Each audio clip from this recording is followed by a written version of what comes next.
Hello, my name is Justin Griffin. I'm a United States University family nurse practitioner student. I was doing a focused abdominal exam today. Um, can you tell everyone your name? Trina Griffin. And do you consent to me videotaping you, Yes. putting this on YouTube, Yes. and for me to touch you? Yes. Okay. Then the very first thing before you do a abdominal exam is you need to make sure that the patient is comfortable. According to the text, you should either have something underneath the legs or you should have her pillow. She's chosen to use the pillow. Also, you need to make sure that she has used the restroom. Have you used the restroom? Yes. Okay. And after this point, you ask if you can do the exam, which we've already done, and then we go right into inspection.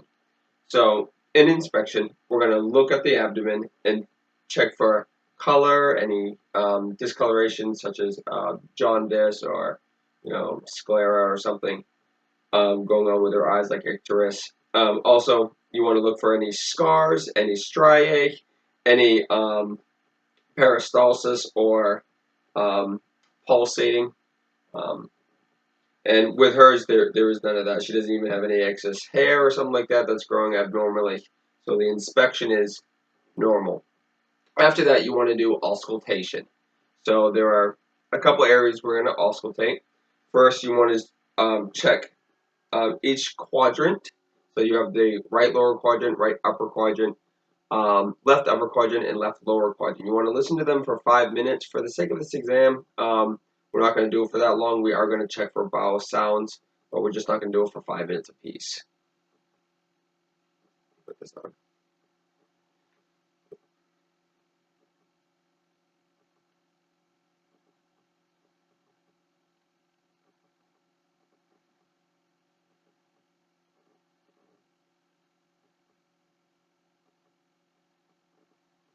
And while we were checking for those, we were checking to see if it's if she's hyper or hypo or fast or slow. Paralysis, peristalsis, but for hers it's normative, meaning they're going at the appropriate speed. Next, you want to turn your bell over, and you want to listen for the arteries. First, we're going to listen to the aortic artery. Um, that's going to be right a little bit above the belly button, right here. And what you're listening for is you're listening for a bruit. If you hear a bruit, that's not good. We don't want to hear that.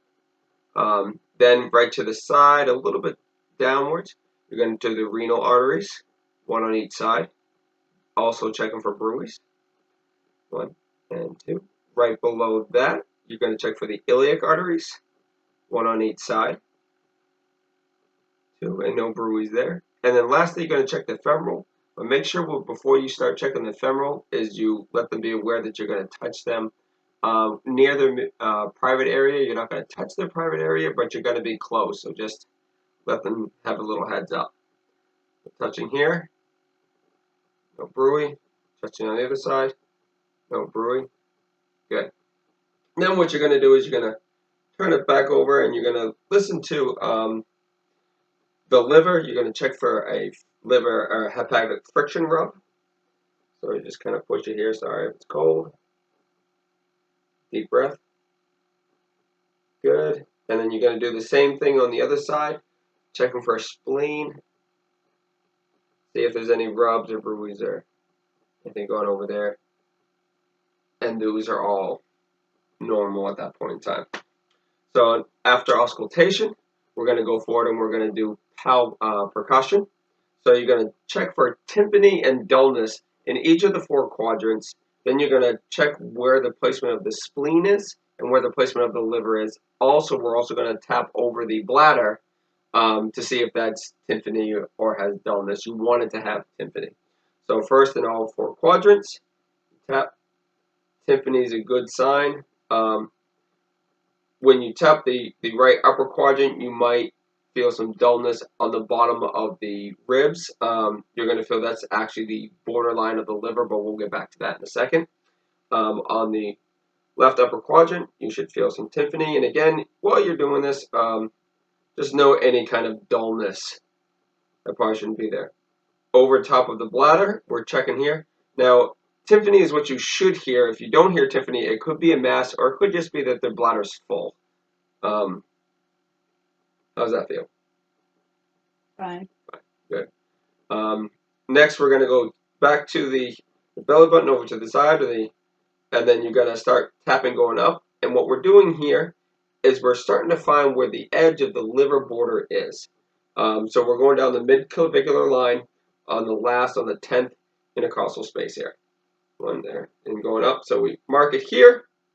Then you go up, you go in between the ribs, kind of tap going down here. 1, 2, 3, and you feel it there. Now we've marked this out actually beforehand.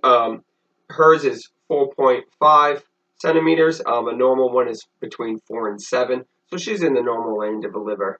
So we have nothing to worry about there. Going on the other side, you want to again tap on the left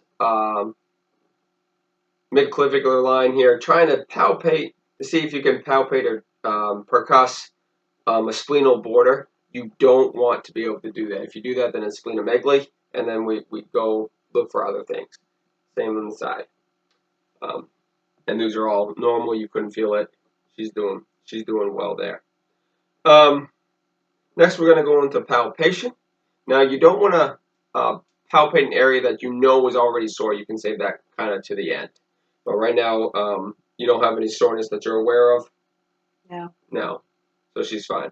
So we're going to start in the right lower quadrant, just light, little deep here. Any pain? No. We notice that she's not grimacing or having any involuntary twitching and movement that signifies pain. So in each of the quadrants, she's fine there. After we palpate, you can go ahead and do a deeper push. So pushing in deeper, and these are also to check for any masses or anything that's abnormal in that area that can feel like ascites or something like that. You can kind of feel moving. Any pain? No. No. So good. So now that we're done the first part of our kind of normal exam, now we're going to go into kind of the specialty tests. The specialty tests are like the Murphy sign. We could actually, I'm sorry, we need to palpate the liver and the spleen while she inhales. So we're going to go back to this spot. Go ahead and inhale for me. Any pain there? No. Good. And then go to the side.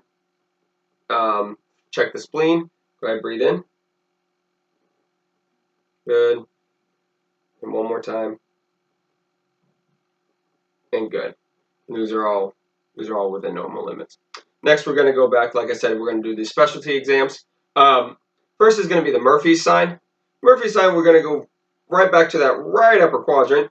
And she's going to take a deep breath in. And when she takes a deep breath in, I'm going to push. And if she can't, if she stops midway, that's a positive Murphy sign.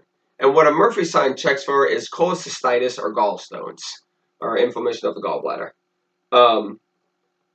And she didn't have it, so she had a negative sign. Then next time we're going to go and we're going to do McBurney's point. So you find the iliac spine, and you find the belly button, and you go 2 inches down from the belly button and 2 inches up from the iliac spine, or the iliac crest. I'm sorry. And then you're going to kind of push here, and then when you push and you let go, that's called rebound tenderness if she has it. Now, if there's more pain when you let go, that's a positive rebound tenderness sign. Another sign is called the Rossving's sign, and that's actually going to the left side, and you kind of push and hook. You're supposed to be standing on that side because you can hook better, and you're pulling away from the body. And what that's doing, that's pulling the fascia away, and that's the fascia that's associated with the appendix, and pulling that will cause her to have some pain in the right lower quadrant. In this case, she doesn't have it, so we're not worried about appendicitis. The last thing that we kind of have to do is we have to get her to sit on up, and we have to check for a CVA, but I'm sorry, we have to do one more exam before that. We have to do a wave test, and that's when you take the patient's hands up and kind of awkward, And this is checking for ascites. So you have her put her hand here, and if there's any fluid, what you do is you push very sharply on this right side and see if it kind of moves onto the left side. In this case, it doesn't. Again, there's no ascites. I didn't have a worry previously for ascites, but that's just another test to confirm it. And then last, we got to do the CVA test for the kidneys. So remember, when you lift the patient up, all the way up, you're gonna find the last floating rib in the spine coming up. So it's about right here for her. And remember that the right kidney is slightly lower than the left. So you're gonna put your hand here, and then you're gonna, yep, and then you're gonna tap. Does that hurt? No. No. And then same spot over here, CVA. Tap. Did that hurt? No. Right. Gonna lie you back down. And as you can tell, her exam is within normal limits. We didn't find anything that was outside of it, abnormalities such as masses or tenderness or pain or irritation anywhere. And that concludes our video. Do you have any questions? No.